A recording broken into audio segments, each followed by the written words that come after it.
Well, hello again, friends. My name is Reverend Thomas Harper. I am one of the associate pastors at St. Luke's United Methodist Church.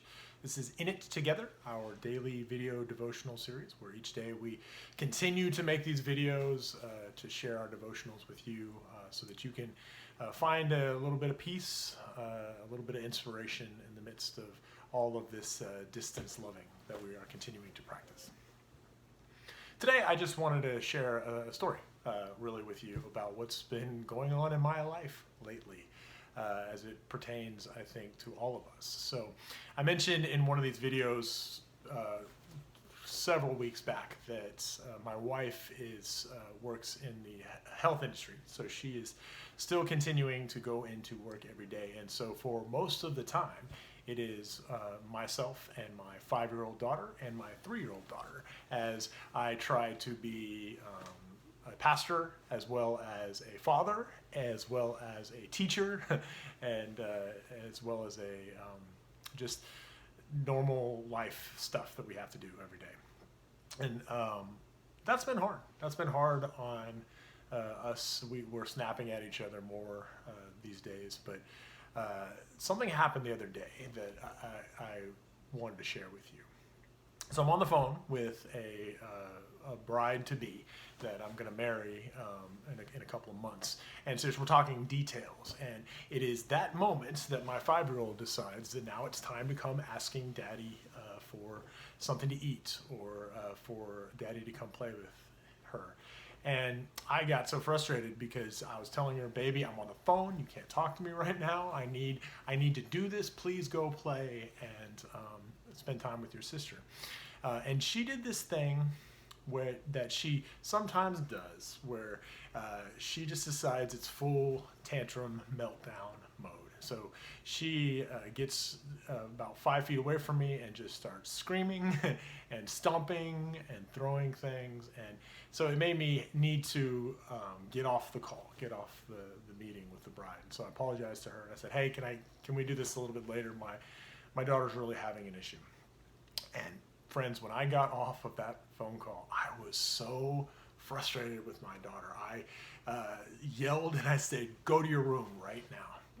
And for the next about 10 minutes or so, I just could hear her screaming bloody murder throughout the house. Anywhere in the house, you could hear her from her room.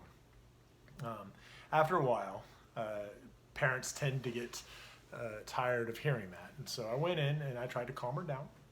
And I tried to talk her through, hey, baby, do you understand why this happened, why Daddy was upset? I had cooled down by this point, but she had not. She really was intent on controlling the situation. She wouldn't talk. I mean, if you have 5-year-olds or young kids, you know what this is like. She would just scream and be angry. Until finally I said, baby, I don't want you to be sad anymore. Why don't you let me hold you and we can talk about this? And still didn't want to do that. And so finally, after about 4 or 5 times of going in there and leaving and just letting her scream for a good 3 minutes, she reached out her arms to me, which is her sign of, I think I want to reconcile, Dad. So I picked her up, and she still wasn't talking, but she pointed to her window. I said, what do you want? You want to go to the window, or is there something outside of the window? And she said yes. And so I took her to the window. The first words that she had said for the last 30 minutes, yes, Daddy. And I took her to the window, and she pointed to the realtor sign that had just been posted there the day before. See, we're getting ready to move, and we're actually just about to put our house on the market. We'll have by the time you're watching this video. And I could see that all the anxiety and all the fears about the change that's coming up have been weighing heavily on her. And so this was a realization to Daddy that she's not acting out just because she wanted something while I was on the phone. She's acting out because this has been a difficult time for her and with all the change. And then so she sat on her windowsill, and I sat down on a stool next to her, and we just talked. We talked for a while, and she went into this whole, Daddy, I'm not the fastest swimmer in school. Daddy, I'm not the best at handwriting, and Daddy, it just makes me so sad because other people understand things better than I do, and I just my heart started to break as I could see all of this stuff that she had just had carrying around started coming out. And I said, baby, you may not be the best at everything, but you will be one of the best at something. I told her that God has something special for you to do in this world. And you don't need to compare yourself to everyone else. You can trust that God has something amazing for your life. And as we were talking, I realized that a lot of the things that I was saying to her, I needed to hear myself. Reverend Harper, you don't have to be the best at everything. You just need to be what God is calling you to be. Baby, I know this move and this change is kind of scary for you. Reverend Harper, I know this move and this change is kind of scary for you. And so I started to talk to her and say, Daddy's scared too. And when I started to lay out my fears and say, how she and I were similar, I realized how easy it is to be honest with my 5-year-old daughter. And so after a while I said, baby, do you want this to be our daddy-daughter talking spot? The place where we come and talk about when we're worried or we're afraid.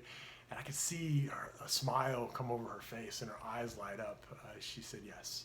And she made us go get a piece of paper and make a sign that says Daddy and Daughter's Talking Spot. We connected in that moment. I realized that our relationship as of late has just been me telling her what to not do, what to stop. But during that 15-minute conversation, she opened her heart to me, and I opened my heart to her in a way that was really beneficial for me as well. After we stopped our daddy-daughter talking spot, and I went back into the room to check on Alyssa to make sure she was still okay, Sophia asked me, said, Daddy, would you get me a snack? And I said, well, do you want macaroni and cheese? And she said, yes, sir. Now, if you know anything, or if you knew my family, you would know that my wife has been working on her for months and months to say yes, ma'am, and yes, sir. And so out of the blue, out of nowhere, she says, yes, sir. And so I was like, this is something special. This is a good daddy-daughter talk that we had.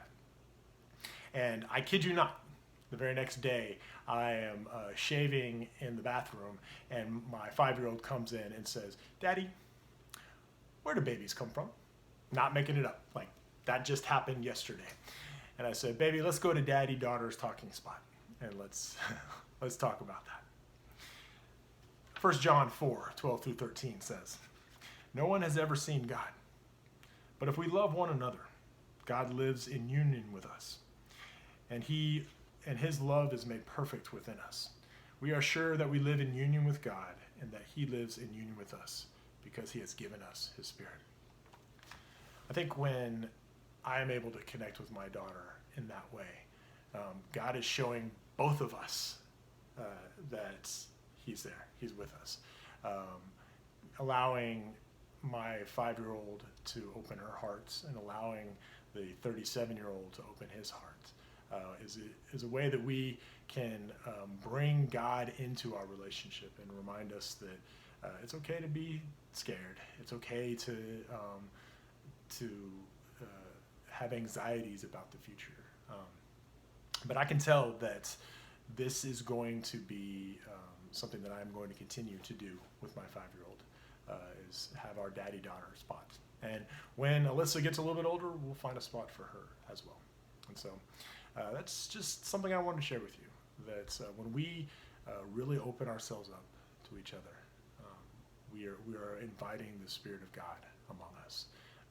And if you can't see God right now, look for God in your loved ones around you. All right, that's it for me today. Friends, I hope you are doing well. I hope you are loving each other well, and we will see you again soon.